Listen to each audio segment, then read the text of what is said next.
नमस्कार साथियों, मैं हूं गौरव तिवारी। स्वागत है आपका मेरे चैनल गौरव सिविल इनसाइट पर।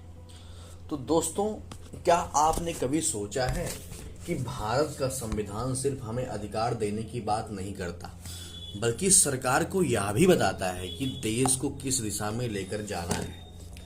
अगर फंडामेंटल राइट्स नागरिकों की ताकत है, तो directive principles of state policy यानी कि डीपीएसपी यानी कि राज्य के नीति निर्देशक तत्व उस ताकत को एक न्यायपूर्ण और कल्याणकारी समाज में बदलने का रोड मैप है। यही डीपीएसपी यानी कि directive principles of state policy यानी कि राज्य के नीति निर्देशक तत्व जो सरकार से कहते हैं कि गरीबी कम करो, असमानता घटाओ, समान न्याय सुनिश्चित करो, शिक्षा और स्वास्थ्य को बढ़ावा दो और भारत को एक वेलफेयर स्टेट बनाओ यानी कि कल्याणकारी राज्य बनाओ भारत को। और सबसे दिलचस्प बात यह है कि डीपीएसपी को अदालत में सीधे लागू करने की मांग नहीं की जा सकती है, फिर भी संविधान कहता है कि ये देश के शासन में फंडामेंटल है। तो दोस्तों, आज हम डीपीएसपी के आर्टिकल 36 और 37 को एकदम आसान और धमाकेदार एग्जाम्पल और यूपीएससी या स्टेट पीसीएस के एग्जाम ओरिएंटेड तरीके से समझेंगे। चलिए शुरू करते हैं भारतीय संविधान के उस हिस्से को जो सरकार को बताता है कि सत्ता का इस्तेमाल किस दिशा में होना चाहिए। तो दोस्तों, मौलिक अधिकार जैसे बताते थे कि नागरिक को क्या मिलना चाहिए, लेकिन डीपीएसपी बताता है कि सरकार को देश के लिए क्या करना चाहिए। तो दोस्तों, आर्टिकल 36 पार्ट 4 का पहला आर्टिकल है। यह इसका मुख्य काम यह है कि डीपीएसपी में स्टेट शब्द का अर्थ क्या होगा। तो पेपर में आपसे पूछ सकता है पहला प्रश्न कि डीपीएसपी यानी कि directive principles of state policy संविधान के किस भाग में है। तो भाग 4 में है। किसमें है? भाग 4 में है। दूसरा प्रश्न आपसे पूछ सकता है कि आर्टिकल 36 में क्या है। तो आर्टिकल 36 में जो है राज्य शब्द को डिफाइन किया गया है। राज्य शब्द का अर्थ क्या होगा ये बताया गया है। तो ध्यान दीजिएगा, सबसे इंपॉर्टेंट है। तो पहला प्रश्न ये पूछ सकता है कि डीपीएसपी किस पार्ट में है। तो पार्ट 4 में है। और कहां से लिया गया है। तो डीपीएसपी जो लिया गया है वो लिया गया है आयरलैंड के संविधान से। तो ध्यान दीजिएगा। तो डीपीएसपी में जो स्टेट शब्द का अर्थ है वो क्या होगा, इसके बारे में हम चर्चा करते हैं। तो आर्टिकल 36 कहता है कि स्टेट में कौन कौन शामिल होंगे मुख्य रूप से। यानी कि आर्टिकल जैसे 12 में बताया गया है कि स्टेट में कौन कौन शामिल होंगे, लेकिन आर्टिकल 36 क्या करता है, जो आर्टिकल 12 में जो बात कही गई है उसी डिफिनेशन को पार्ट 4 में लागू करवाता है। तो ध्यान दीजिएगा, बहुत ही इंपॉर्टेंट है। तो आर्टिकल 12 में क्या बताया गया है। आर्टिकल 12 में बताया गया है केंद्र सरकार, संसद, राज्य विधानमंडल या म्युनिसिपैलिटीज, पंचायत आदि आर्टिकल 12 के दायरे में आने वाले अन्य प्राधिकरण। मान लो सरकार ऐसी नीति बनाती है जिससे लोगों के कल्याण, समानता या सामाजिक आर्थिक न्याय को बढ़ावा मिलता है, तो यह डीपीएसपी की भावना के अनुरूप है। अब सवाल होगा कि स्टेट से यह कैसे समझेंगे। तो आर्टिकल 36 कहेगा वही स्टेट जो आर्टिकल 12 में डिफाइन है, इसलिए आर्टिकल 36 को आप डीपीएसपी में स्टेट की डेफिनेशन वाला आर्टिकल याद रख सकते हो। तो ध्यान दीजिएगा, इससे पहले आप आर्टिकल 12 पढ़ लीजिएगा। तो ध्यान दीजिएगा, आर्टिकल 36 के अनुसार पार्ट 4 में जो है स्टेट का वही अर्थ होगा जो फंडामेंटल राइट्स के पार्ट 3 में आर्टिकल 12 के तहत है। तो ध्यान दीजिएगा, for DPSP the term state has the same meaning as it has in fundamental rights article 12। और आर्टिकल 12 के अनुसार broadly central government and parliament, state government and state legislature, local authorities जैसे म्युनिसिपैलिटीज, पंचायत, अदर अथॉरिटीज जैसे constitutional and statutory authorities. जैसे मान लीजिए कि सरकार गरीबों के लिए बेहतर शिक्षा की व्यवस्था कराने की नीति बनाती है, तो यह किससे जुड़ा हुआ है? डीपीएसपी से जुड़ा हुआ है। यहाँ स्टेट का मतलब केवल सेंट्रल गवर्नमेंट नहीं होगा, यहाँ पे स्टेट का मतलब होता है कोई भी स्टेट गवर्नमेंट या लोकल अथॉरिटी भी ऐसी नीति लागू करती है तो वह भी आर्टिकल 36 के संदर्भ में स्टेट के दायरे में आएगा। तो पेपर में एक लाइन में पूछ सकता है कि आर्टिकल 36 किससे संबंधित है? तो आर्टिकल 36 किससे संबंधित है भाई? राज्य की परिभाषा से संबंधित है, यानी कि राज्य के बारे में चर्चा करता है। जो आर्टिकल 12 में बताया गया है वही सेम आर्टिकल 36 में भी बताया गया है। तो पेपर में अगर आपको ट्रैप करना तो ऐसे पूछ सकता है, आर्टिकल 12 और आर्टिकल 36 में राज्य के बारे में बताया गया है कि स्टेटमेंट सही है? तो दोनों स्टेटमेंट सही हैं, ठीक।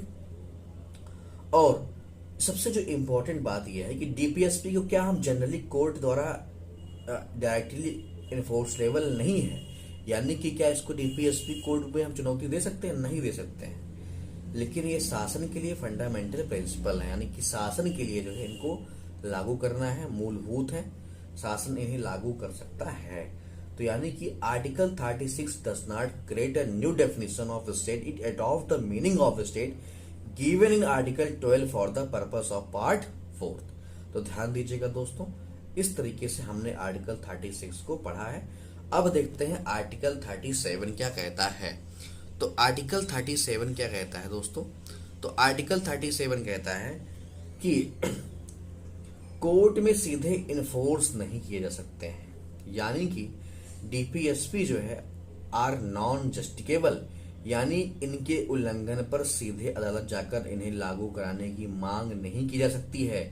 मान लो जो है बच्चों की शिक्षा से संबंधित नीति को पर्याप्त रूप से लागू नहीं किया गया, मान लीजिए सरकार ने क्या किया जो है बच्चों की शिक्षा से संबंधित नीति को पर्याप्त रूप से लागू नहीं किया, तो क्या केवल डीपीएसपी के आधार पर कोई भी व्यक्ति यह नहीं कह सकता है कि कोर्ट सरकार को शिक्षा का जो है नीति जो है शिक्षा की जो नीतियां हैं उसको तुरंत लागू करने का आदेश दे?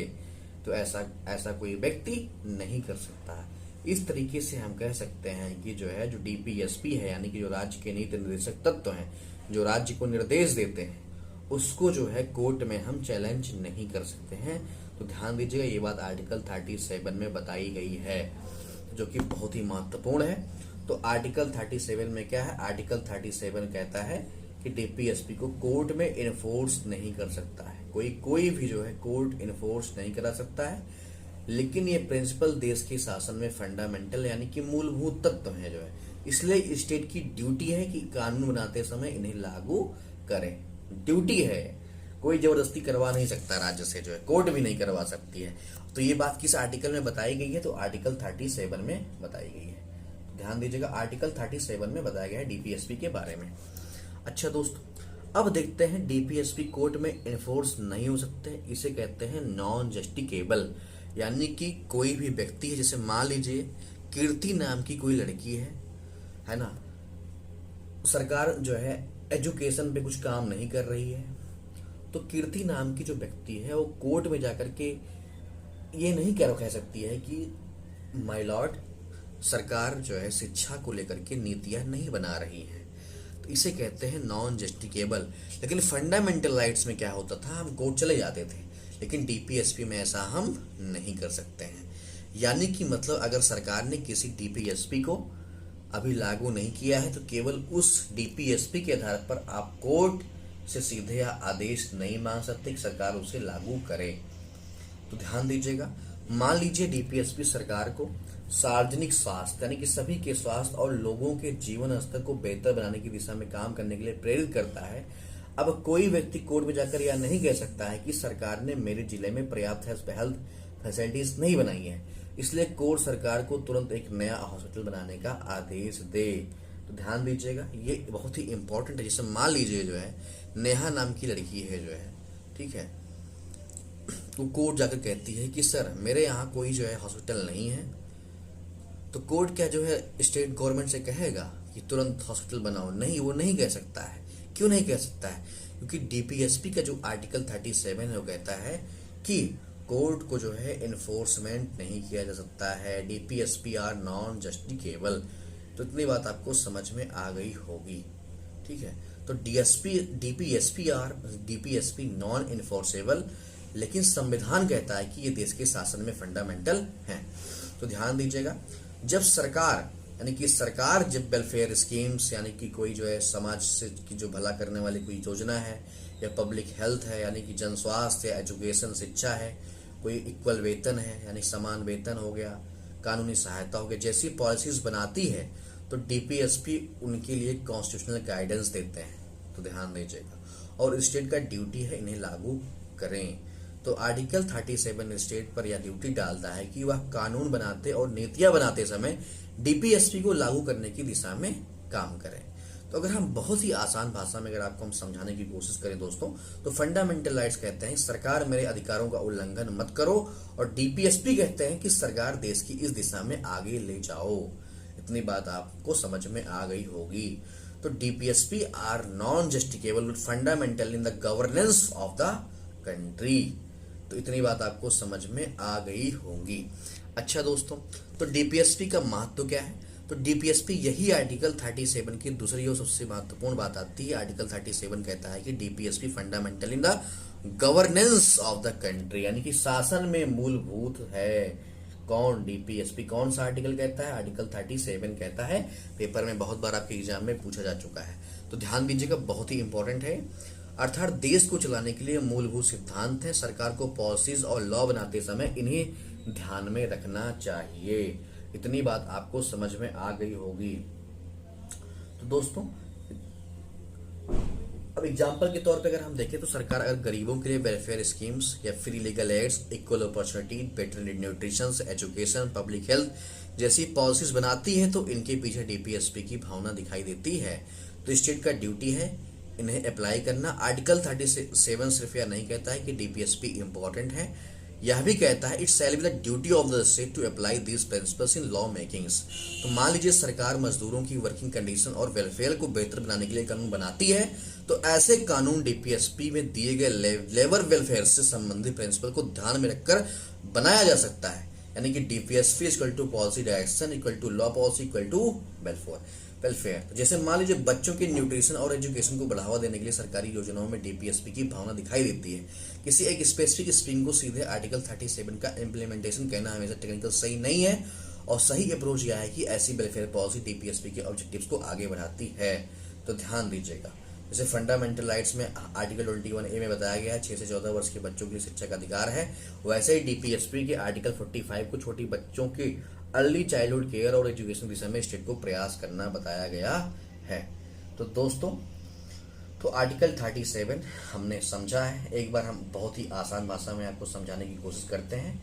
तो आर्टिकल 37, मान लो संविधान ने सरकार को कुछ अच्छे काम करने की सलाह दी है, तो जैसे गरीबों की मदद करना, समानता बढ़ाना, शिक्षा और स्वास्थ्य को बेहतर करना, इन्हीं बातों को डीपीएसपी कहते हैं।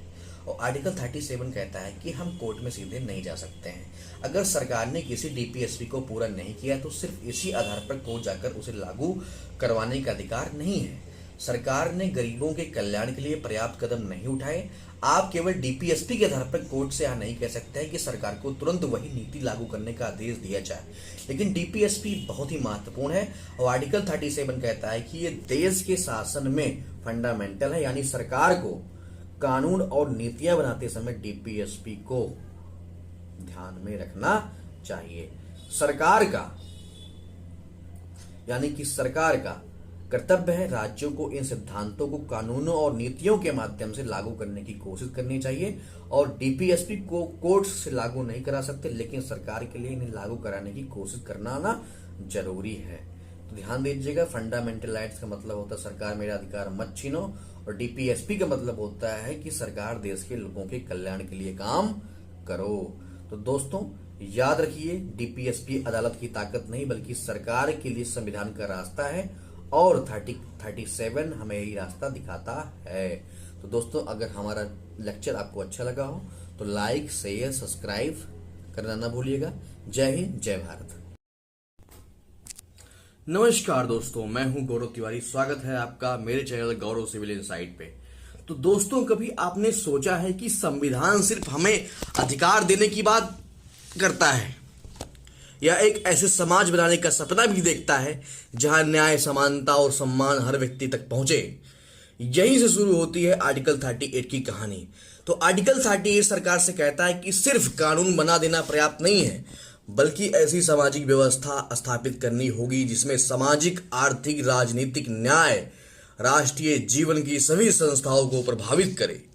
तो और दोस्तों, आर्टिकल 38 का असली संदेश है कि विकास ऐसा नहीं जिसमें कुछ लोग आगे निकल जाएं और बाकी पीछे छूट जाए। विकास ऐसा हो कि जिसमें पूरी समाज व्यवस्था में न्याय और असमानता को कम किया जाए। तो आज हम आर्टिकल 38 को एकदम आसान भाषा में रियल लाइफ एग्जांपल और यूपीएससी के एनालिटिकल एंगल से समझेंगे। चलिए शुरू करते हैं डीबीएसपी के आर्टिकल 38 को, क्योंकि संविधान का लक्ष्य सिर्फ लोकतंत्र बनाना नहीं बल्कि एक न्यायपूर्ण समाज बनाना भी है। तो जय हिंद साथियों, नमस्कार। तो दोस्तों, आर्टिकल 38 हमें बताता है कि राज्य ऐसी सामाजिक व्यवस्था बनाए जिसमें सामाजिक, आर्थिक और राजनीतिक न्याय राष्ट्रीय जीवन की सभी संस्थाओं को प्रभावित करे। तो ध्यान दीजिएगा, यानी कि सरकार एक ऐसी व्यवस्था बनाए या बनानी चाहिए जिसमें अमीर गरीब के बीच असमानता कम हो, सभी को आगे बढ़ने के उचित अवसर मिले, समाज में social justice, economic justice, political justice, social justice, तीनों जस्टिस मजबूत हो। तो दोस्तों ध्यान दीजिएगा, ये बहुत ही इंपॉर्टेंट आर्टिकल है, पूछा गया है।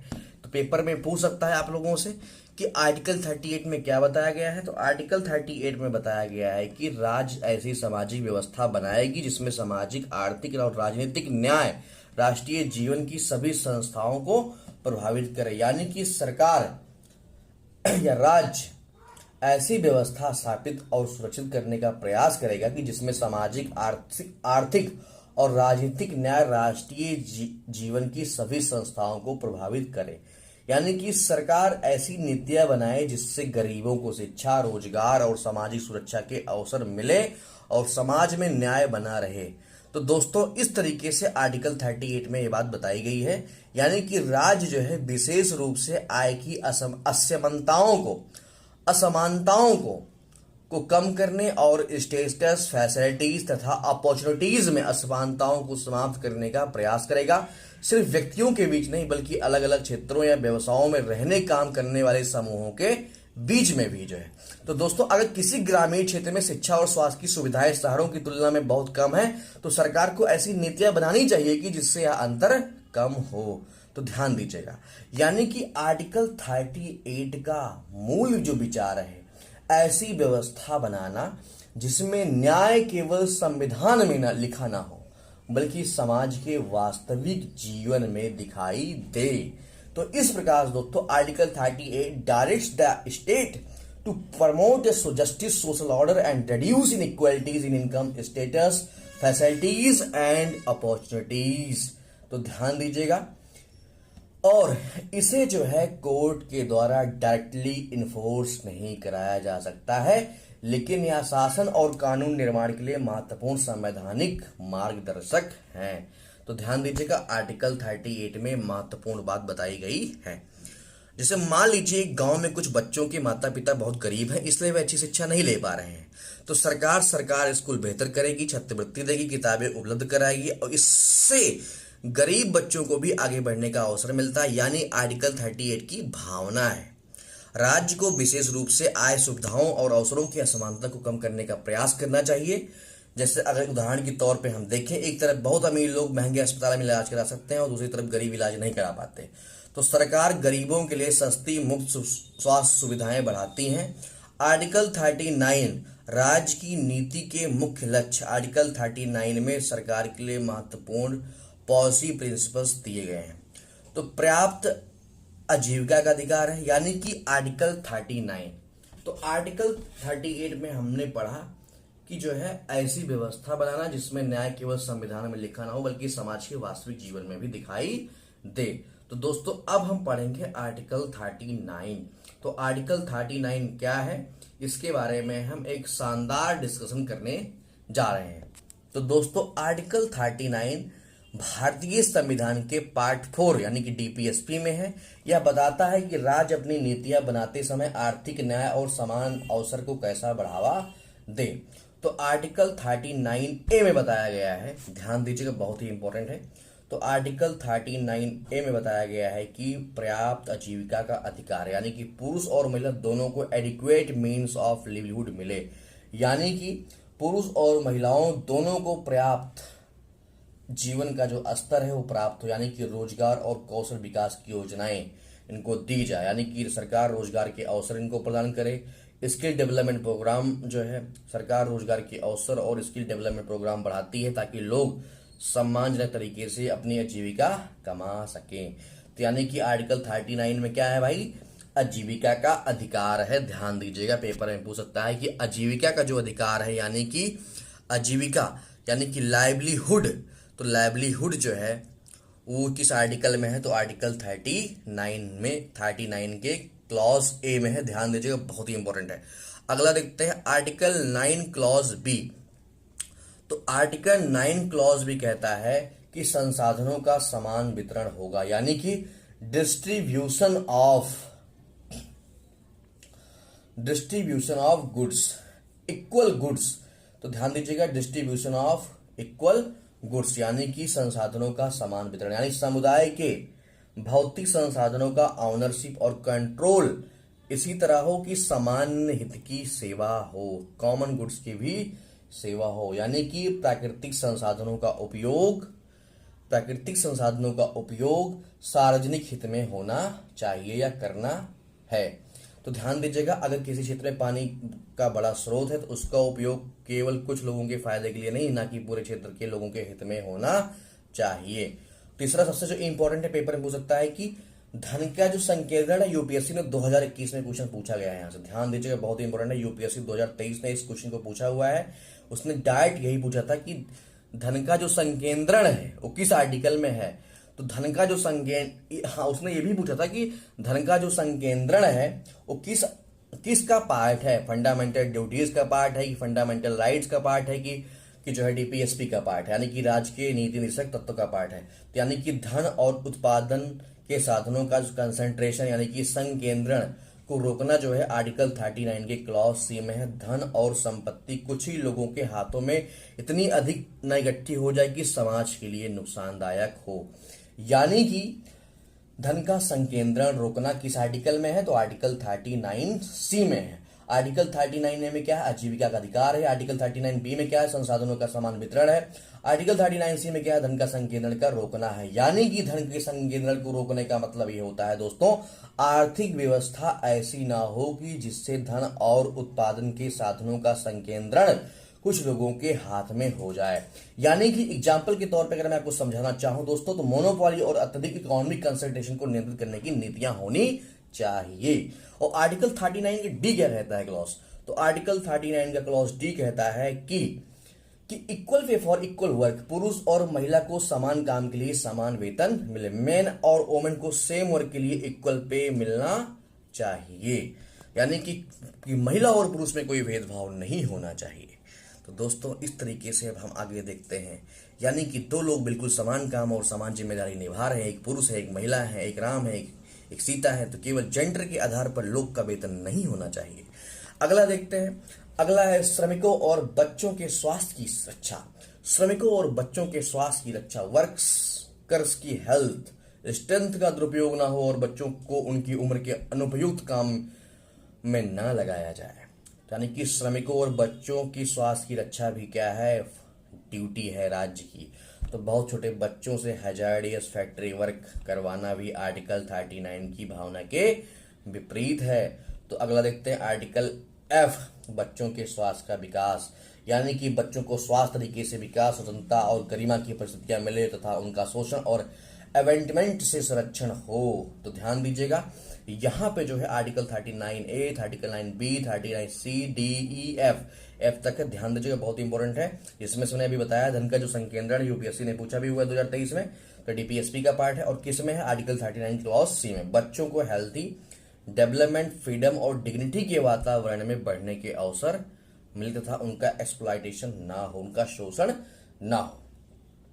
तो इस प्रकार से दोस्तों article 39 lay down specific principles of policy for securing economic justice, equitable distribution of resources, prevention of concentration of wealth, equal pay, protection of workers and welfare of childrens. तो ध्यान दीजिएगा, डेफिनेशन है आर्टिकल 39 में बताया गया है। अगला देखते हैं दोस्तों कि आर्टिकल 39 के एफ में बच्चों के स्वास्थ्य के बारे में बताया गया है। बच्चों की शिक्षा, पोषण, सुरक्षित वातावरण देना ताकि वे स्वास्थ्य तरीके से विकसित हो सके। तो दोस्तों इस प्रकार आशा करता हूं कि मेरा ये लेक्चर यानी कि डीपीएसपी का आर्टिकल 38, आर्टिकल 9 आपको अच्छे से समझ में आएगा। याद रखिए दोस्तों, आर्टिकल 39 सिर्फ नीतियों की बात नहीं करता, बल्कि एक ऐसे भारत का सपना देखता है जहां संसाधनों पर कुछ लोगों का नहीं बल्कि पूरे समाज का अधिकार हो और हर व्यक्ति को समान अवसर मिले। यही है सामाजिक और आर्थिक न्याय की असली तस्वीर। तो मिलता हूं दोस्तों नेक्स्ट एपिसोड में। जय हिंद, जय भारत। नमस्कार साथियों, जय हिंद, जय भारत। तो दोस्तों आज हम डिस्कस करेंगे आर्टिकल 42 के बारे में, जो है कि आर्टिकल 42 क्या कहता है। तो यानी कि आर्टिकल 42 बात करता है maternity relief and human working condition, यानी कि जो है मातृत्व लाभ और मानवीय कार्य दशाएं। यानी कि दोस्तों क्या आप जानते हैं कि संविधान सिर्फ नागरिकों को अधिकार ही नहीं देता, बल्कि काम करने वाले हर व्यक्ति के सम्मान और सुरक्षा की भी चिंता करता है। इसी सोच को मजबूत करता है भारतीय संविधान का अनुच्छेद 42, जो राज्य को निर्देश देता है कि वह मानवीय कार्य दशाएं सुनिश्चित करे और मातृत्व राहत के लिए प्रावधान करे। तो आज इस वीडियो में हम आर्टिकल 42 को आसान भाषा, बेहतरीन उदाहरण और परीक्षा के महत्वपूर्ण तथ्यों के साथ समझेंगे। तो चलिए जानते हैं कि आर्टिकल 42 आखिर में क्यों महत्वपूर्ण है और यूपीएससी और पीपीएससी, एसएससी जैसी परीक्षाओं में इसके सवाल कैसे बनते हैं। तो पहला प्रश्न दोस्तों आपसे पूछ सकता है कि आर्टिकल 42 में क्या है। तो आर्टिकल 42 में maternity relief and human working condition के बारे में बताया गया है।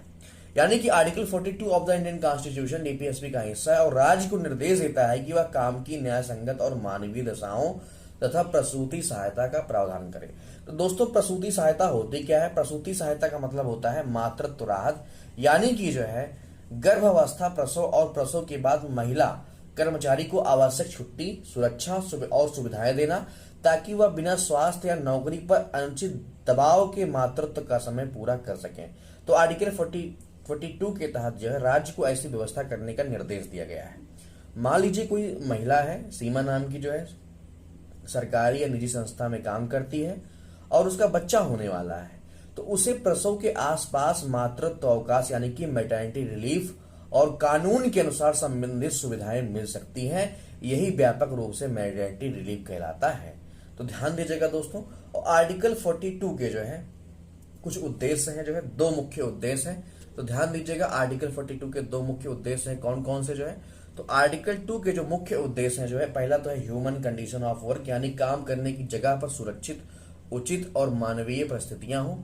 यानी कि जो है आर्टिकल 42 कहता है कि राज्य काम की न्याय संगत और मानवीय परिस्थितियां तथा मातृत्व राहत सुनिश्चित करने का प्रावधान करेगा और सरकार की जिम्मेदारी यह है कि काम करने की जगह सुरक्षित और मानवीय हो, यानी कि कर्मचारियों को असुरक्षित और अमानवीय परिस्थितियों में काम करना ना पड़े, काम के उचित घंटे और परिस्थितियां हो, श्रमिकों के स्वास्थ्य और गरिमा का ध्यान रखा जाए, महिलाओं को मातृत्व के दौरान राहत मिले, यानी कि गर्भावस्था और प्रसव के समय आवश्यक छुट्टी तथा सुविधाएं उपलब्ध हो। तो जैसे मान लीजिए जो है कि आर्टिकल 42 में बताया गया है कि किसके बारे में? Maternity relief and human working condition के बारे में। इतनी बात आपको समझ में आ गई होगी। तो मैटरनिटी रिलीफ का मतलब क्या होता है? गर्भावस्था और प्रसव के दौरान महिलाओं को आवश्यक सहायता और छुट्टी मिले। तो इस प्रकार से दोस्तों हमने देखा आर्टिकल 42। तो आर्टिकल 42 में दो चीजें, यानी कि काम की हालत और मातृत्व राहत। तो सिंपल सी बात है। तो अब एग्जाम के पॉइंट ऑफ व्यू से क्या पूछ सकता है? तो आर्टिकल पूछ सकता है कि जो आर्टिकल 42 किसका पार्ट है? पार्ट 4 का पार्ट है। पार्ट 4 में क्या है? डीपीएसपी है। तो आर्टिकल 42 में ह्यूमन कंडीशंस ऑफ वर्क और मैटरनिटी रिलीफ के बारे में बताया गया है। और यह क्या है? या नॉन जस्टिकेबल है, यानी कि इसे कोर्ट में चुनौती नहीं दी जा सकती है, यानी कि सीधे अदालत में फंडामेंटल राइट्स तरह इन्फोर्स नहीं कराया जा सकता है, लेकिन यह गवर्नेंस के लिए फंडामेंटल प्रिंसिपल है। ध्यान दीजिएगा। आर्टिकल अब पढ़ते हैं 43। तो आर्टिकल 43 जो है सबसे इंपॉर्टेंट है, ध्यान दीजिएगा।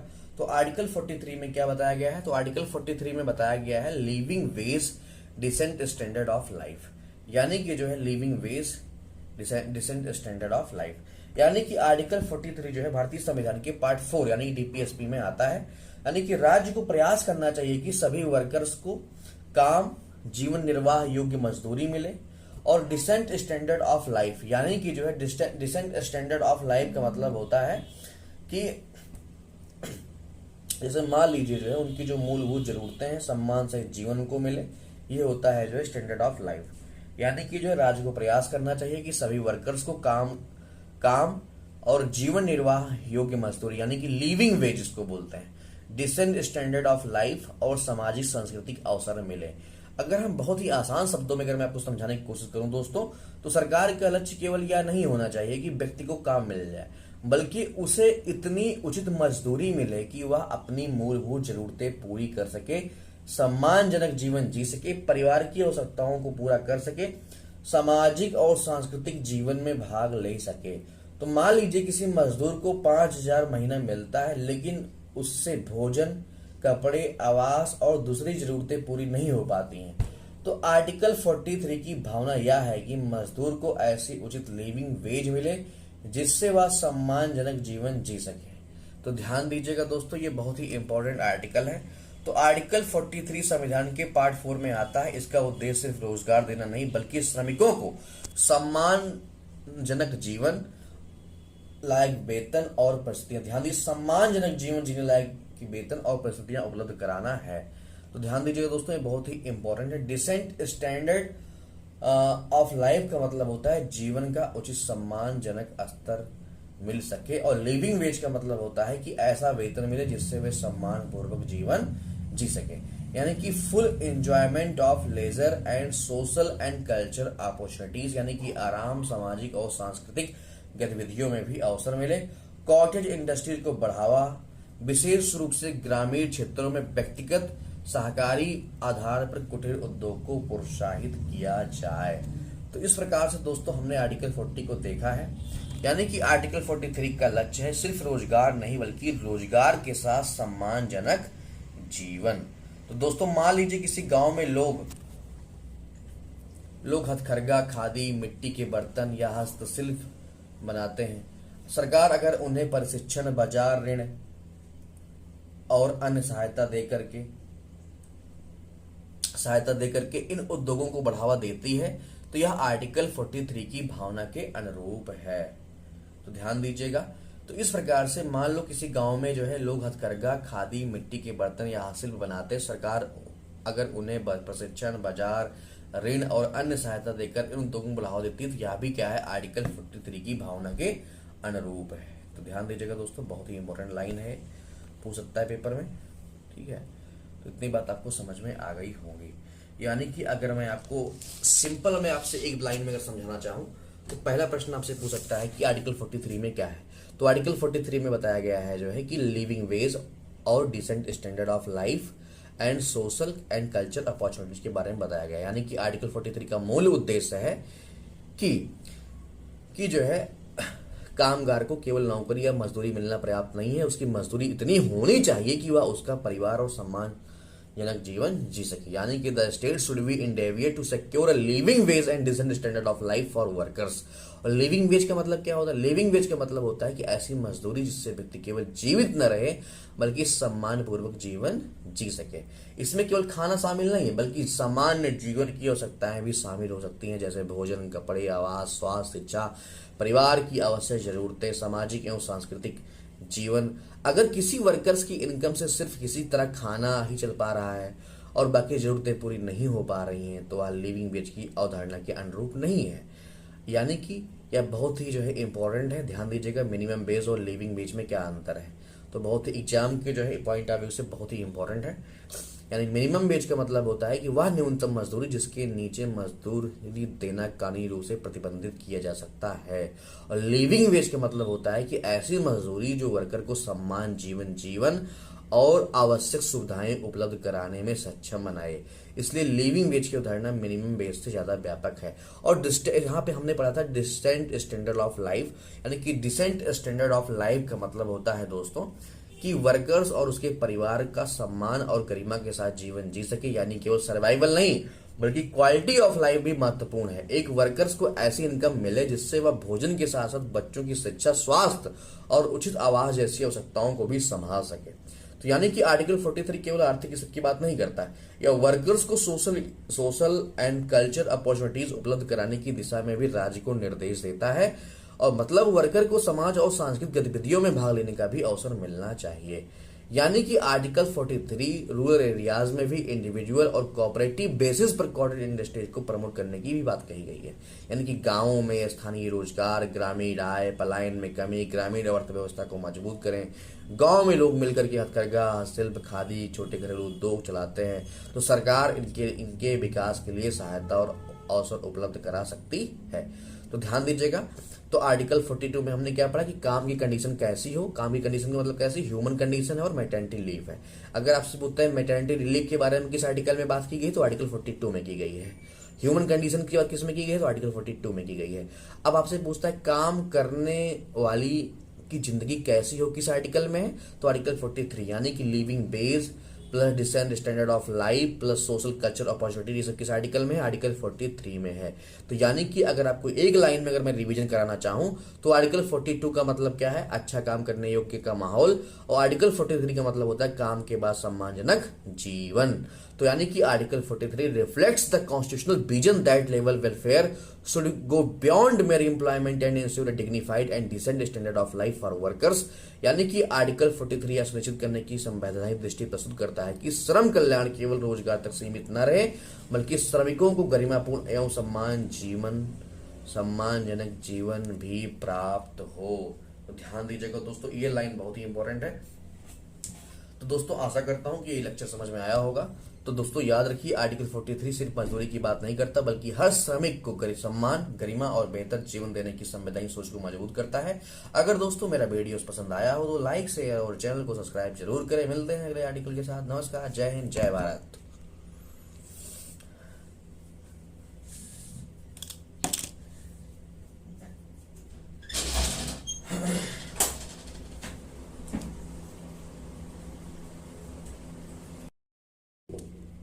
नमस्कार दोस्तों, मैं हूं गौरव तिवारी। स्वागत है आपका मेरे चैनल गौरव सिविल इनसाइट पे। दोस्तों आज हम पढ़ेंगे आर्टिकल 44। तो दोस्तों क्या आपने कभी सोचा है कि भारत जैसे विविधता से भरे देश में विवाह, तलाक और उत्तराधिकार जैसे नागरिक मामलों के लिए एक समान कानून होना चाहिए। इसी संवैधानिक लक्ष्य को आर्टिकल 44 यूनिफॉर्म सिविल कोड के रूप में सामने रखता है। तो दोस्तों इस तरीके से हम आर्टिकल 44 को आज बहुत ही आसान शब्दों में समझेंगे। तो दोस्तों देखते हैं आर्टिकल 44 क्या कहता है। तो आर्टिकल 44 कहता है कि राज्य पूरे भारत में नागरिकों के लिए समान नागरिक संहिता सुनिश्चित करने का प्रयास करेगा। यानी कि द स्टेट शैल endeavour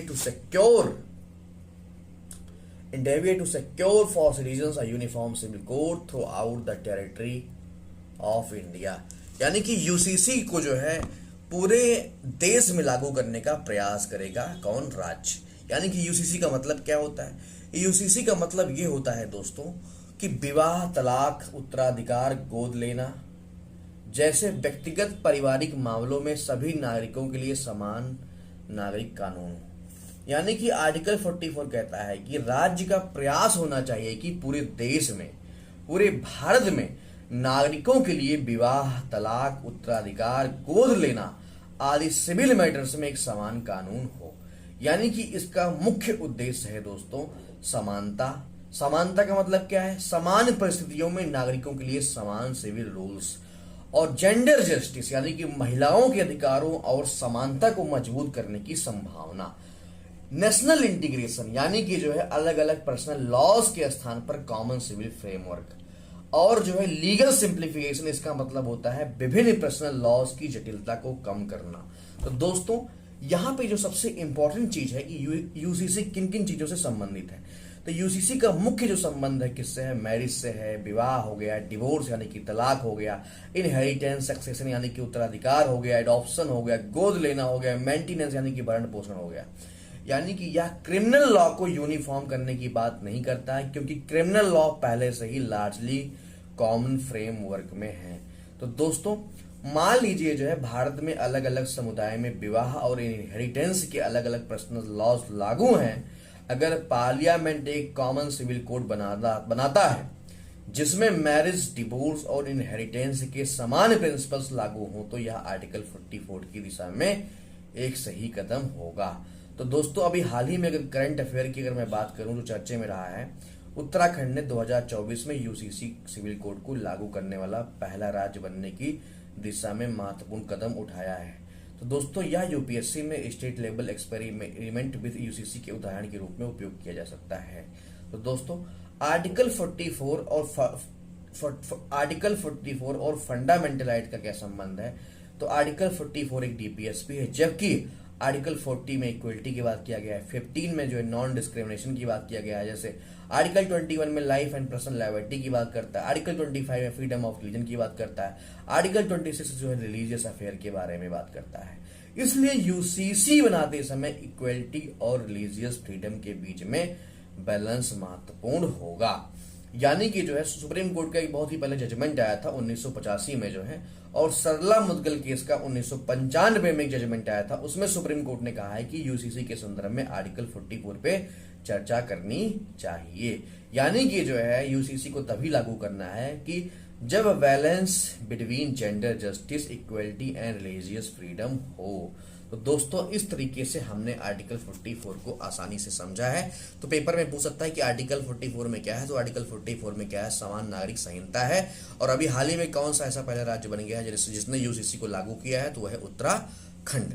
यानी कि जो है आर्टिकल 44 को जो है आर्टिकल 37 के अनुसार अदालत में इन्फोर्समेंट नहीं कराया जा सकता है। तो पेपर में पूछ सकता है क्या जो है समान नागरिक संहिता को कोर्ट में चुनौती दी जा सकती है? नहीं, फोर्स नहीं कराया जा सकता है। इसका उद्देश्य समानता और समान नागरिक अधिकारों को बढ़ावा देना है। यह धार्मिक स्वतंत्रता को समाप्त करने वाला प्रावधान नहीं है। इसका मुख्य संबंध सिविल या पर्सनल मैटर से संविधान निर्माताओं ने इसे एंडेवियर के रूप में रखा, यानी कि राज्य को इसके लिए प्रयास करना है कि सभी पूरे देश में, पूरे भारत में जो है समान नागरिक संहिता लागू हो। तो दोस्तों इस तरीके से हमने आर्टिकल जो है 44 को पढ़ा है। यानी कि आर्टिकल 44 हमने अच्छे से देख लिया है। अब हम देखते हैं आर्टिकल 45। तो आर्टिकल 45 क्या कहता है? तो आर्टिकल 45 कहता है कि early childhood care and education. यानी कि दोस्तों आर्टिकल 45 में early childhood care and education की बात की गई है। आर्टिकल 45 संविधान के पार्ट 4 डीपीएसपी का हिस्सा है। तो आर्टिकल 45 क्या कहता है? आर्टिकल 45 कहता है कि राज्य प्रयास करेगा सभी बच्चों के लिए 6 वर्ष की आयु पूरी होने तक, यानी कि 6 वर्ष की आयु पूरी होने तक प्रारंभिक बाल अवस्था, देखभाल और शिक्षा की व्यवस्था की जाए। यानी कि 6 वर्ष की जब तक बच्चा आयु पूरी कर रहा है तब तक जो है उसको जो है उसके जो बाल व्यवस्था है उसकी देखभाल और शिक्षा की व्यवस्था की जाए। यानी कि जो है state shall endeavour to provide early childhood care and education for all childrens until they complete the age of 6 year. यानी कि अगर मैं बहुत ही आसान भाषा में आपको समझाने की कोशिश करूं दोस्तों, तो राज्य का प्रयास होना चाहिए कि 6 वर्ष तक के बच्चों को early childhood care and education उपलब्ध कराया जाए। यानी केवल एजुकेशन नहीं बल्कि care plus nutrition plus health plus early learning के बारे में भी चर्चा हो। तो दोस्तों तो इस प्रकार से हमने देखा कि आर्टिकल 45 में क्या कहता है। तो आर्टिकल 40 में सरकार का लक्ष्य है कि 6 साल से कम उम्र के बच्चों को अच्छी देखभाल और प्रारंभिक शिक्षा मिले। तो दोस्तों तो अच्छा आर्टिकल 45 में बदलाव क्यों आया? तो दोस्तों आर्टिकल 45 का उद्देश्य था जो है ओरिजिनली, यानी कि पहले क्या था कि आर्टिकल 45 का उद्देश्य था कि 14 वर्ष के बच्चों को 14 वर्ष तक बच्चों को जो है फ्री एंड कंपलसरी एजुकेशन देना। तो ध्यान दीजिएगा पहले क्या था, पहले आर्टिकल 45 में क्या था कि 14 वर्ष तक के बच्चों को फ्री और कंपलसरी एजुकेशन देना। लेकिन एक संविधान संशोधन होता है जिसका नाम है 86वां संविधान संशोधन अधिनियम 2002। तो ध्यान दीजिएगा, पूछ सकता है पेपर में, बहुत ही इंपॉर्टेंट, 86वां संविधान संशोधन अधिनियम 2002 में जो है आया है।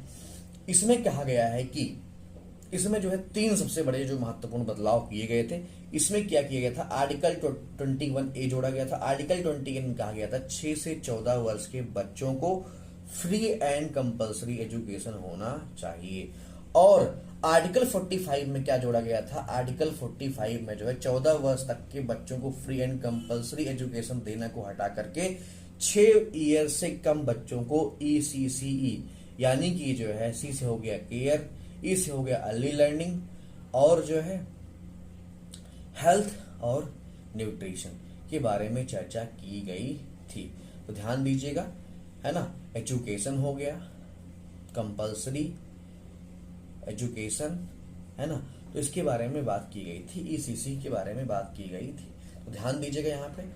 और दोस्तों तो आर्टिकल 45 में बदल दिया गया था 86वें संविधान संशोधन अधिनियम 2002 के बाद जो है आर्टिकल 45 को बदल दिया गया। दोस्तों पहले आर्टिकल 45 में 14 वर्ष तक के बच्चों को फ्री एंड कंपल्सरी एजुकेशन देने का लक्ष्य रखा गया था, यानी कि जब से पैदा होते तब तक 14 वर्ष तक जब तक ना हो जाए तब तक उनको फ्री और कंपल्सरी एजुकेशन देने का लक्ष्य रखा गया था।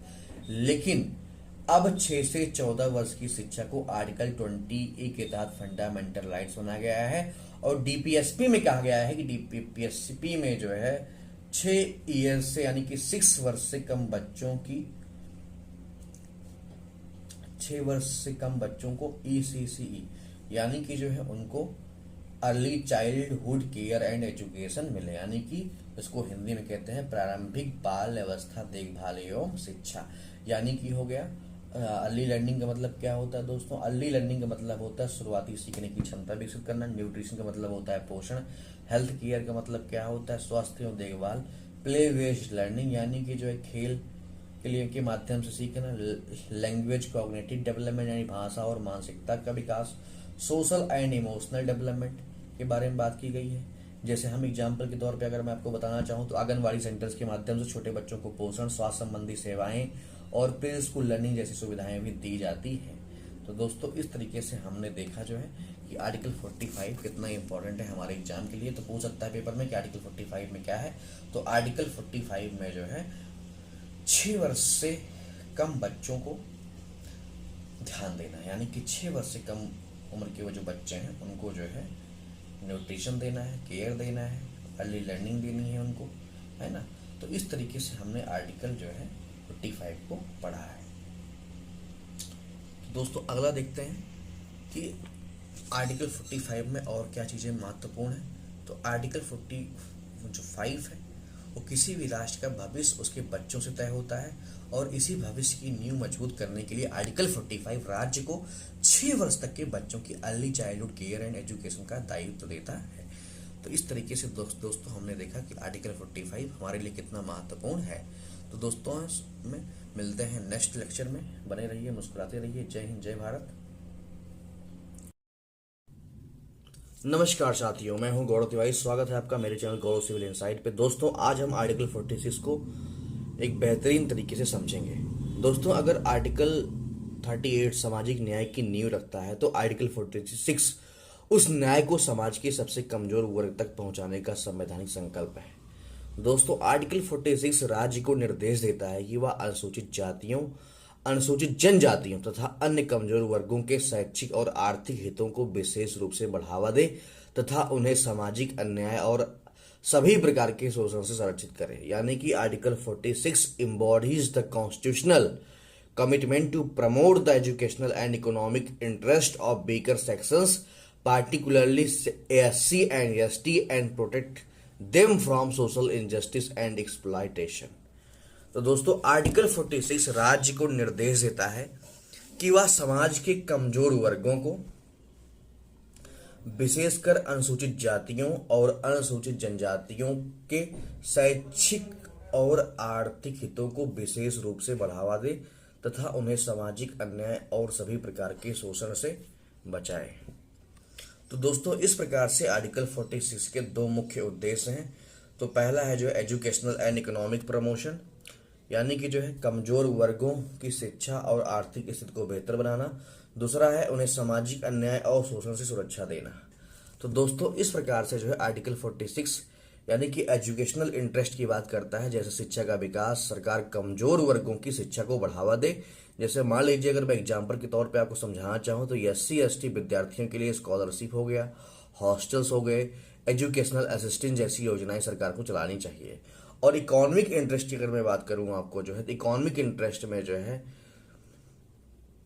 आर्थिक हितों का संरक्षण, कमजोर वर्गों को आर्थिक रूप से सक्षम बनाने के लिए विशेष अवसर दिए जाए। यानी कि SC ST उद्यमियों के लिए financial assistance, skill development and entrepreneurship support भी होना चाहिए। यानी कि protection from social justice and exploitation, यानी कि जो है यहाँ पे इनको शोषण से भी जो है सुरक्षा मिलनी चाहिए। यानी कमजोर वर्गों को भेदभाव और सामाजिक अन्याय और एक्सप्लॉयटेशन से सुरक्षा देनी चाहिए। जैसे मान लीजिए जो है हमारे पास एक संविधान का में जो है संशोधन करके एक एक्ट आता है, जो है schedule caste and schedule tribes prevention of atrocities act 1989, जो SC ST समुदायों के विरुद्ध अत्याचारों से सुरक्षा का महत्वपूर्ण कानूनी उपाय है। तो दोस्तों इस तरीके से आर्टिकल 46 बहुत ही महत्वपूर्ण है। सिंपल सा मतलब है, इसका मतलब यह है कि SC ST और विशेष पे जोर है, लेकिन आर्टिकल 46 केवल इन्हीं तक सीमित नहीं है, या बीकर सेक्शन के हितों को भी प्रमोट करने की बात करता है।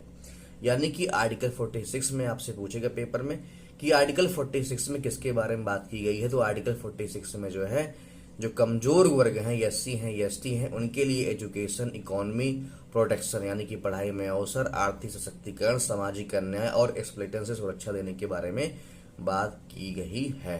तो ध्यान दीजिएगा, यहाँ पे जैसे मान लीजिए किसी आदिवासी क्षेत्र के बच्चों को अच्छी शिक्षा की सुविधा नहीं मिल रही है, तो सरकार छात्रवृत्ति, छात्रावास, स्कूल, आर्थिक सहायता जैसी नीतियों के माध्यम से उनकी शिक्षा को बढ़ावा देती है। तो कुछ स्कीम्स हैं जो गवर्नमेंट ने जो है कमजोर वर्गों के लिए स्टार्ट किया है, जैसे post matric scholarship for students, pre matric scholarship for student, ST student, Eklavya model residential school EMRS, PM Janman, particularly vulnerable tribal groups के विकास के लिए जो है ST ST के लिए आरक्षण की संवैधानिक व्यवस्था भी व्यापक रूप से सामाजिक न्याय के उद्देश्य से ही जुड़ी हुई है। दोस्तों आर्टिकल 46 का मतलब है कि SC ST plus beaker section plus education और इकोनॉमिक इंटरेस्ट, सोशल इनजस्टिस और एक्सप्लॉयटेशन से प्रोटेक्शन कर देना। किसको? SC ST और जो कमजोर वर्ग के लोग हैं। तो ध्यान दीजिएगा, तो यानी कि अब हम पढ़ेंगे आर्टिकल 47। तो आर्टिकल 47 में बताया गया है कि लोक स्वास्थ्य और पोषण, यानी कि आर्टिकल 47 में जो है लोक स्वास्थ्य और पोषण से संबंधित विषयों की चर्चा की गई है। तो पेपर में आपसे पूछ सकता है कि आर्टिकल 47 में क्या है, तो आर्टिकल 47 में लोक स्वास्थ्य और पोषण के बारे में बताया गया है। तो बहुत ही महत्वपूर्ण आर्टिकल है आर्टिकल 47।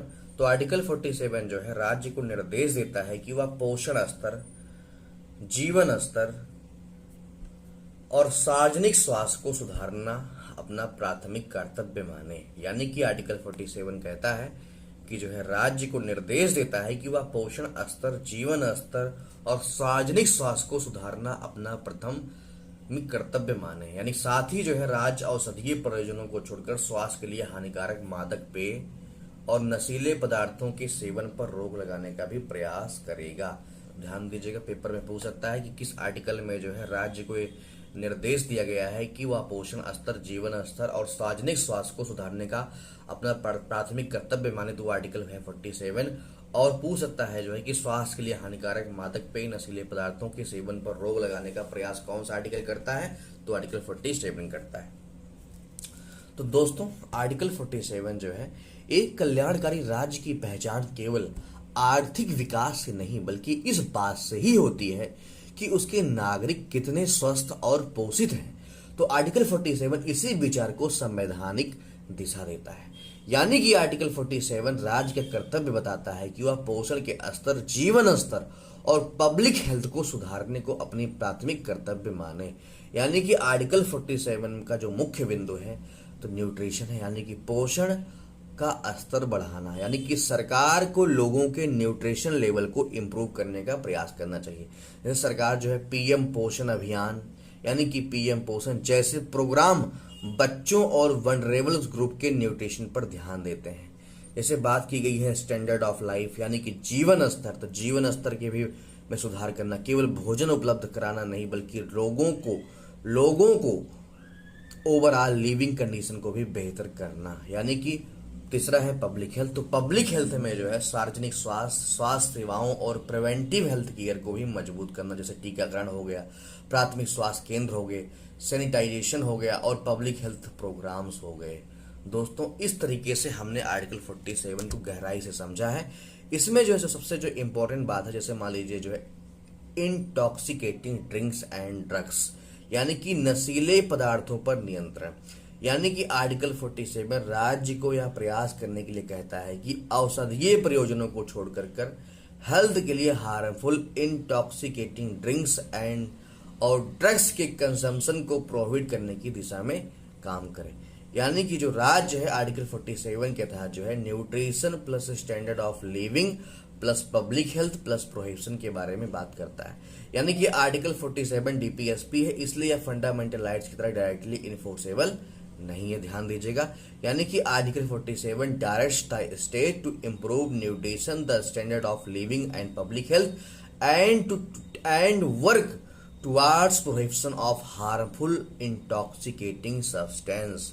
तो ध्यान दीजिएगा, ये लाइन बहुत ही इंपॉर्टेंट है। यानी कि आर्टिकल 47 में लोक स्वास्थ्य और पोषण के बारे में बात की गई है, और आर्टिकल जो है 46 में जो बात की गई है वो जो है शिक्षा का विकास, सरकार कमजोर वर्गों को की शिक्षा को बढ़ावा दे और आर्थिक हितों का संरक्षण करे और शोषण से सुरक्षा प्रदान करे।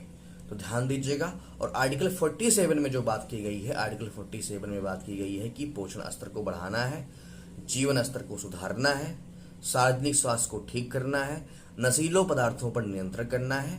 ये सब बातें आर्टिकल 47 में बताई गई हैं। तो दोस्तों आशा करता हूं कि मेरा जो ये लेक्चर है आपको पसंद आया होगा, क्योंकि एक मजबूत राष्ट्र की असली ताकत उसकी अर्थव्यवस्था से नहीं है, बल्कि उसके नागरिकों के स्वास्थ्य, पोषण और बेहतर जीवन स्तर से तय होती है। यानी कि जो है a strong nation is built not merely by economic growth but by healthy, well nourished and dignified citizens. यानी कि दोस्तों अगर आर्टिकल 47 की पूरी एक्सप्लेनेशन आपको यूजफुल लगी हो तो वीडियो को लाइक जरूर करें, अपने दोस्तों के साथ शेयर करें, और अगर पॉलिटी को कंसेप्चुअली और आसान तरीके से समझना चाहते हैं तो चैनल को सब्सक्राइब करना बिल्कुल मत भूलिए। मिलते हैं अगले आर्टिकल के साथ, तब तक पढ़ते रहिए, सीखते रहिए और आगे बढ़ते रहिए। जय हिंद, जय भारत। नमस्कार दोस्तों, मैं हूं गौरव तिवारी, स्वागत है आपका मेरे चैनल गौरव सिविल इनसाइट पे। दोस्तों आज हम आर्टिकल 48 और 49 का एक जो है बेहतरीन विश्लेषण करेंगे। दोस्तों किसी राष्ट्र का विकास केवल आर्थिक प्रगति से नहीं बल्कि उससे कृषि, पशुधन की समृद्धि और उसकी ऐतिहासिक सांस्कृतिक विरासत के संरक्षण से भी मापा जाता है। इसी व्यापक दृष्टिकोण को ध्यान में रखते हुए संविधान के अनुच्छेद 48 में वैज्ञानिक कृषि एवं पशुपालन और अनुच्छेद 49 में राष्ट्रीय महत्व की धरोहरों के संरक्षण का निर्देश दिया गया है। यानी कि जो है आर्टिकल 48 और 49 में बताया गया है, the progress of nation is measured not merely by economic growth but also by the strength of its agriculture and livestock and the preservation of its historical and cultural heritage. Article 48 and 49 reflect this vision by directing the state towards scientific agriculture and animal husbandry and protection of monuments of national importance. तो दोस्तों इस प्रकार से article 48 और 49 आज हम बेहतरीन तरीके से पढ़ेंगे। तो सबसे पहले प्रश्न आपके पेपर में बन सकता है दोस्तों कि आर्टिकल 48 में क्या बताया गया है। तो आर्टिकल 48 में बताया गया है कि कृषि एवं पशुपालन का संगठन, यानी कि जो है अनुच्छेद 48 राज्य को निर्देश देता है कि वह कृषि और पशुपालन को आधुनिक एवं वैज्ञानिक आधार पर संगठन करे। किन किन आधार पे? तो आधुनिक एवं वैज्ञानिक आधार पर। किसको? कृषि को और पशुपालन को। यानी कि आर्टिकल 48 राज्य को निर्देश देता है कि वह कृषि और पशुपालन को आधुनिक और वैज्ञानिक आधार पर संगठित करे। इसके साथ राज्य को विशेष रूप से गायों, बछड़ों तथा अन्य दुधारू और एवं भारवाही पशुओं की नस्लों के संरक्षण और सुधार के लिए कदम उठाने तथा उनके वध को रोकने का प्रयास करना चाहिए। यानी कि जो है breed improvement program, veterinary service, scientific dairy farming आदि आर्टिकल 48 की भावना से जुड़ी हुई है। तो ध्यान दीजिएगा दोस्तों, ये आर्टिकल 48 में इतनी बातें बताई गई हैं। ब्रीड इंप्रूवमेंट प्रोग्राम यानी कि जो है ब्रीड दोस्तों आगे देखते हैं। तो आगे जो है आर्टिकल 48 में अगर मैं चर्चा करना चाहूं तो आर्टिकल 48 में जो है जो बात की गई है जो है पशु नस्ल सुधार की जो है, तो पशु नस्ल सुधार को लेकर के गवर्नमेंट की कुछ स्कीम्स चलाई जा रही हैं। जैसे जो है राष्ट्रीय गोकुल मिशन हो गया है ना। तो राष्ट्रीय गोकुल मिशन के तहत जो है जो इंडिजीनियस कैटल ब्रीड्स के संरक्षण और जेनेटिक इम्प्रूवमेंट पे जोर दिया जा रहा है। National program for dairy development, यानी कि जो है इसके माध्यम से डेयरी जो इंफ्रास्ट्रक्चर है और मिल्क प्रोडक्शन इकोसिस्टम है उसको मजबूत किया जा रहा है। नेशनल लाइव स्टॉक मिशन है, उसके तहत जो है लाइव स्टॉक सेक्टर में प्रोडक्टिविटी, एंटरप्रेन्योरशिप और ब्रीड इंप्रूवमेंट को बढ़ावा दिया जा रहा है। जैसे जो है अगर एग्जाम्पल के तौर पे अगर मैं बात करूं तो जैसे देसी नस्ल जैसे गिर हो गई, साहिवाल हो गई, राठी हो गई आदि के संरक्षण और जेनेटिक इंप्रूवमेंट के भी प्रयास किए जा रहे हैं। और दोस्तों जैसे अगर मैं डेयरी डेवलपमेंट की बात करूं तो जो है तो डेयरी डेवलपमेंट की बात करूं तो जैसे हमारे यहाँ व्हाइट रेवोल्यूशन हो गया, ऑपरेशन फ्लड हो गया, इन सब ने जो है भारत के डेयरी सेक्टर को बड़े पैमाने पर विकसित किया है ना। तो यानी कि जो है दूध उत्पादन बढ़ाना, पशुपालकों की मार्केट एक्सेस देना आर्टिकल 48 की साइंटिफिक एनिमल हस्बेंड्री वाली भावना से जुड़ता है। तो दोस्तों अब जैसे अगर मैं बात करूं साइंटिफिक एग्रीकल्चर की, तो आर्टिकल 48 जो है केवल पशुओं तक सीमित नहीं है, इसमें एग्रीकल्चर को मॉडर्न साइंटिफिक तरीके से ऑर्गेनाइज करना भी शामिल है। जैसे कुछ स्कीम चलाई जा रही है गवर्नमेंट की तरफ, सॉयल हेल्थ कार्ड स्कीम हो गया, सॉयल टेस्टिंग होती है उसमें, और जो है बैलेंस फर्टिलाइजेशन की बात की जाती है। प्रधानमंत्री कृषि सिंचाई योजना हो गई, जो है national mission on sustainable agriculture हो गया, परंपरागत कृषि विकास योजना हो गई, इससे जो है ऑर्गेनिक फार्मिंग को बढ़ावा दिया जाता है ना। तो इस तरीके से जो है पशु स्वास्थ्य को लेकर की बहुत सारी योजनाएं चलाई जा रही हैं, जैसे जो है live stock health and disease control program हो गया, जो है national animal disease control program, जो विशेष रूप से एफएमडी और ब्रूसिलोसिस जैसे डिजीज के नियंत्रण पर जोर देता है। तो ध्यान दीजिएगा दोस्तों, तो आर्टिकल 14 इतना इंपॉर्टेंट है।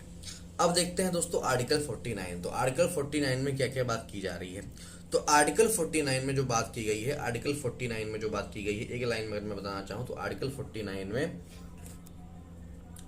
जो है राष्ट्रीय महत्व के स्मारकों को संरक्षण देना है। तो ध्यान दीजिएगा, तो आर्टिकल 49 में क्या किया गया है, यानी कि आर्टिकल 49 जो है राज्य का दायित्व है, निर्धारित करता है कि वह संसद द्वारा बनाए गए कानून के तहत उन स्मारकों, स्थानों और वस्तुओं की रक्षा करे जिन्हें राष्ट्रीय महत्व घोषित कर दिया गया है। यानी कि राज्य को इन्हें नष्ट होने से, विरूपित होने से, क्षतिग्रस्त होने से, हटाए जाने से, निर्यात किए जाने से बचाना है। ऐतिहासिक स्मारकों और पुरातत्व महत्व की वस्तुओं का संरक्षण करना, ध्यान दीजिएगा, बहुत ही इंपॉर्टेंट है ये। यानी कि जो है आर्टिकल 49 केवल उन्हीं मॉन्यूमेंट्स, ऑब्जेक्ट्स पर विशेष रूप से लागू होता है जिन्हें राष्ट्रीय महत्व घोषित कर दिया गया है। तो ध्यान दीजिएगा दोस्तों, तो आर्टिकल 49 जो है अगर मैं बात करूं कि सरकार कैसे इनको सुरक्षित करने की, संरक्षण करने का प्रयास कैसे कर रही है, तो सबसे पहले हम लोग जानते हैं कि जो आर्कियोलॉजिकल सर्वे ऑफ इंडिया है उसके तहत जो है भारत के आर्कियोलॉजिकल जो मोनूमेंट्स हैं और जो साइट्स हैं उनका कंजर्वेशन और प्रोटेक्शन किया जाता है ना।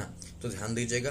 और एक हमारे यहाँ एक्ट है जो है ancient monuments and archaeological sites and remains act, जिसको हम बोलते हैं एमएसआर एक्ट्स, 1958 में आया था, ध्यान दीजिएगा, जिसको बोलते हैं ancient monuments archaeological sites and remains act 1958 के तहत। यह जो है बहुत ही इम्पोर्टेंट जो है एक्ट है, जो प्रीलिम्स में या मेंस में पूछा जाता है।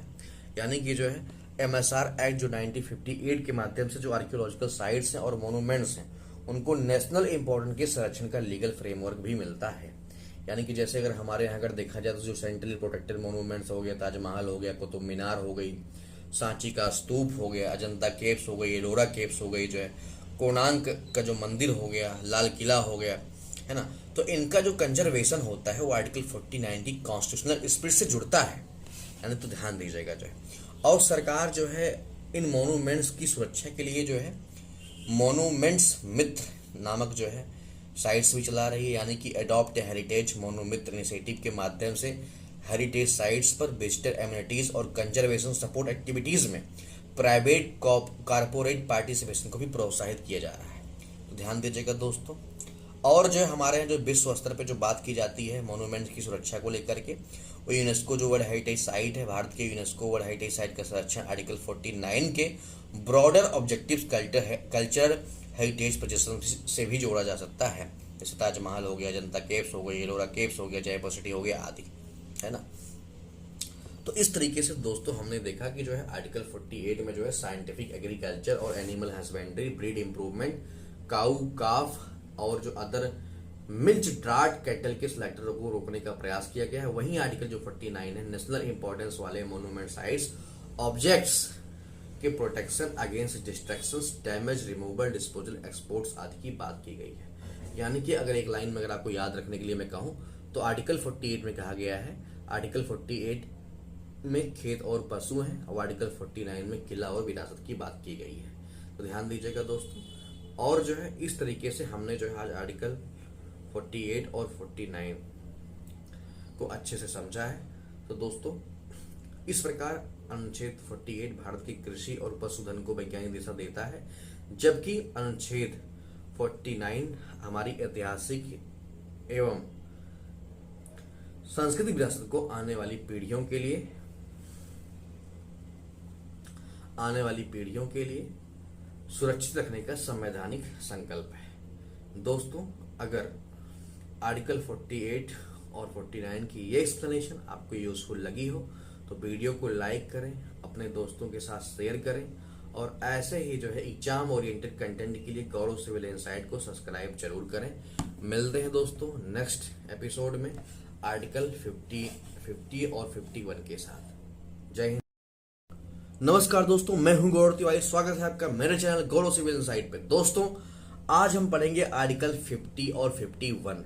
तो दोस्तों भारतीय संविधान केवल देश के शासन की व्यवस्था नहीं करता बल्कि एक ऐसे लोकतंत्र की कल्पना करता है जहां देश के भीतर न्यायपालिका स्वतंत्र और निष्पक्ष हो तथा विश्व मंच पर भारत शांति, सहयोग और अंतर्राष्ट्रीय सम्मान का पक्षधर बने।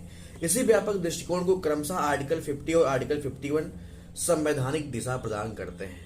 यानी कि the constitution of India not only establish a system of governance with in the country but also envisions a democracy where the judiciary remains independent and impartial. While India promote peace, cooperation and respect in the international community, Article 50 and 51 provide constitutional direction to this vision. तो दोस्तों इस article में हम 50 और 51 पढ़ेंगे। तो दोस्तों सबसे पहले देखते हैं आर्टिकल 50 क्या कहता है। तो आर्टिकल 50 कहता है न्यायपालिका और कार्यपालिका का पृथक्करण। तो आर्टिकल 50 भारतीय संविधान ने राज्य के नीति तत्व पार्ट 4 का अनुच्छेद यानी कि भाग 4 में है। तो ध्यान दीजिएगा आर्टिकल 50 जो है भाग 4 में है, यानी कि राज्य एक ऐसी व्यवस्था बनाने का प्रयास करना चाहिए या प्रयास करेगा कि राज्य की जो लोक सेवाओं में न्यायपालिका कार्यपालिका से अलग हो, यानी कि जो न्यायपालिका हो किससे अलग हो जाए, कार्यपालिका से। तो पेपर में आपसे पूछ सकता है कि न्यायपालिका और कार्यपालिका को अलग करने की बात भारतीय संविधान के किस अनुच्छेद में की गई है। तो आर्टिकल 50 है। The state shall take steps to separate the judiciary from the executive in the public of the states. तो ध्यान दीजिएगा दोस्तों, यानी कि आर्टिकल 50 में जो है ये सब बातें बताई गई हैं। तो आर्टिकल 50 कहता है जो है कि सरकार का काम शासन चलाना है, जबकि न्यायपालिका का काम क्या है, कानून के अनुसार न्याय करना है। आर्टिकल 50 चाहता है कि दोनों के कार्य क्षेत्र अलग रहें ताकि न्यायिक निर्णयों पर कार्यपालिका का अनुचित प्रभाव ना पड़े। जैसे मान लीजिए जो है कि किसी व्यक्ति के खिलाफ सरकार ने कार्रवाई की, यदि उस सरकार के अधिकारी ही अंतिम रूप से तय करें कि व्यक्ति दोषी है या नहीं, तो निष्पक्षता पर सवाल उठ सकता है। इसलिए न्यायिक निर्णय स्वतंत्र न्यायालय करे। तो ध्यान दीजिएगा। अगला देखते हैं, इसमें जो है क्रिमिनल जस्टिस की बात है। मान लीजिए क्रिमिनल जस्टिस में कैसे क्या होता है, पुलिस जांच करती है और आरोपी को गिरफ्तार कर सकती है, लेकिन दोषी या निर्दोष होने का अंतिम निर्णय न्यायालय करता है। यही है सेपरेशन ऑफ फंक्शंस का प्रैक्टिकल एग्जाम्पल। तो ध्यान दीजिएगा, यही है न्यायपालिका का कार्यपालिका का पृथक्करण, यानी कि इसका मूल उद्देश्य न्याय देने वाला तंत्र और प्रशासन चलाने वाला तंत्र एग्जीक्यूटिव से स्वतंत्र रहे। इसीलिए जो है न्यायपालिका को कार्यपालिका से अलग कर दिया गया है ताकि न्यायपालिका निष्पक्ष होकर के निर्णय दे सके। तो ध्यान दीजिएगा, मान लीजिए किसी जिले में कोई आपराधिक मामला है, अगर वही प्रशासनिक अधिकारी प्रशासन भी चलाए और न्यायिक फैसला भी स्वयं दे तो निष्पक्षता पर क्या होगा, सवाल उठेगा। तो निष्पक्षता पर क्या होगा भाई, सवाल उठेगा। इसलिए भारत में जुडिशियल मजिस्ट्रेसी को एग्जीक्यूटिव मजिस्ट्रेसी से अलग करने की दिशा में कदम उठाए गए हैं। तो ध्यान दीजिएगा दोस्तों, जैसे मान लीजिए जो है यदि किसी चुनाव को लेकर के विवाद हो तो केवल सरकार यह तय नहीं करती कि चुनाव सही हुआ या नहीं, संबंधित कानूनी विवाद का निर्णय न्यायिक प्रक्रिया के माध्यम से भी होता है। तो ध्यान दीजिएगा आर्टिकल 50 डीपीएसपी है, इसलिए यह सीधे न्यायालय द्वारा इन्फोर्सेबल नहीं है, लेकिन यह शासन के लिए महत्वपूर्ण संवैधानिक मार्गदर्शक सिद्धांत है। तो इस प्रकार से दोस्तों हमने जो है आर्टिकल 50 समझा है, यानी कि आर्टिकल 50 का जो मूल मंत्र है, न्याय देने वाला तंत्र शासन चलाने वाले तंत्र से स्वतंत्र रहे। तो ये बात कौन बताता है, ये बताता है आर्टिकल 50। तो ध्यान दीजिएगा, आशा करता हूँ आर्टिकल 50 आपको समझ में आया होगा। अब देखते हैं आर्टिकल 51। तो आर्टिकल 51 में बताया गया है अंतरराष्ट्रीय शांति और सुरक्षा। तो पेपर में पूछ सकता है कि जो है अंतरराष्ट्रीय शांति और सुरक्षा के बारे में जो चर्चा की गई है कहाँ पे की गई है, तो अंतरराष्ट्रीय शांति और सुरक्षा के बारे में जो है आर्टिकल 51 में की गई है। यानी कि जो है आर्टिकल 51 के अनुसार राज्य को प्रयास करना चाहिए इंटरनेशनल यानी कि अंतरराष्ट्रीय शांति और सुरक्षा बनाए रखने का प्रयास करना चाहिए, है ना। दूसरे देशों के साथ न्यायपूर्ण और सम्मानजनक संबंध बनाने चाहिए। अंतरराष्ट्रीय कानून और संधियों के दायित्व का सम्मान करना चाहिए। देशों के विवाद को बातचीत, मध्यस्थता, पंचायत जैसे शांतिपूर्ण तरीके से सुलझाने का प्रोत्साहन देना चाहिए, है ना दोस्तों। तो इस तरीके से जो है आर्टिकल 51 में सब बातें बताई गई हैं, तो ध्यान दीजिएगा। तो आर्टिकल 51 में जो है इंटरनेशनल पीस एंड सिक्योरिटी की बात की गई है, यानी कि जो भारत का यूएन पीस कीपिंग मिशन में योगदान करना जो है। जस्ट एंड हॉनरेबल रिलेशन यानी कि राष्ट्रों के बीच न्यायपूर्ण सम्मानजनक संबंध बनाना। भारत दूसरे देशों के साथ समानता और पारस्परिक सम्मान के आधार पर डिप्लोमेटिक रिलेशन रखता है। भारत को अंतर्राष्ट्रीय कानून और ट्रीटी ऑब्लिगेशन के प्रति सम्मान बढ़ाने का प्रयास करना चाहिए। और जो है आर्बिट्रेशन द्वारा विवादों का सम्मान हो, यानी कि मध्यस्थता के दौरान जो है विवादों का सम्मान भी करना चाहिए। तो अंतरराष्ट्रीय विवादों को आर्बिट्रेशन पीसफुल सेटलमेंट के माध्यम से सुलझाने का प्रोत्साहन भी करना चाहिए। दो देशों के बीच किसी विवाद को बातचीत, मेडिएशन या आर्बिट्रेशन जैसे शांतिपूर्ण तरीके से हल करना, न कि युद्ध के माध्यम से। कुछ गवर्नमेंट के प्रयास भी किए जा रहे हैं इस सब चीजों को प्रमोट करने के लिए, जैसे कि यूएन पीस कीपिंग है। भारत लंबे समय से यूएन पीस कीपिंग ऑपरेशन में योगदान देता रहा है। इंटरनेशनल सोलर अलायंस वैश्विक स्तर पर देशों के सहयोग का उदाहरण। पंचशील प्रिंसिपल हो गया, शांतिपूर्ण सह-अस्तित्व और पारस्परिक सम्मान की भावना है। इंटरनेशनल ट्रीटीज, भारत विभिन्न अंतरराष्ट्रीय समझौतों और दायित्वों का पालन करता है। तो दोस्तों इस तरीके से हमने जो है आर्टिकल 50 और 51 को समझा है। तो यानी कि जो है अगर आर्टिकल 50 देश के भीतर स्वतंत्र न्याय की बात करता है, जबकि आर्टिकल 51 विश्व स्तर पर शांति, सहयोग और अंतरराष्ट्रीय कानून के सम्मान का मार्ग दिखाता है। तो दोस्तों अगर आर्टिकल 50 और आर्टिकल 51 का एक्सप्लेनेशन अगर आपको उपयोगी लगा हो तो वीडियो को लाइक करें, अपने दोस्तों के साथ शेयर करें, और ऐसे ही जो है एग्जाम ओरिएंटेड पॉलिटी के कंटेंट के लिए चैनल को सब्सक्राइब करना ना भूलें। मिलते हैं अगले आर्टिकल के साथ। जय हिंद, जय भारत।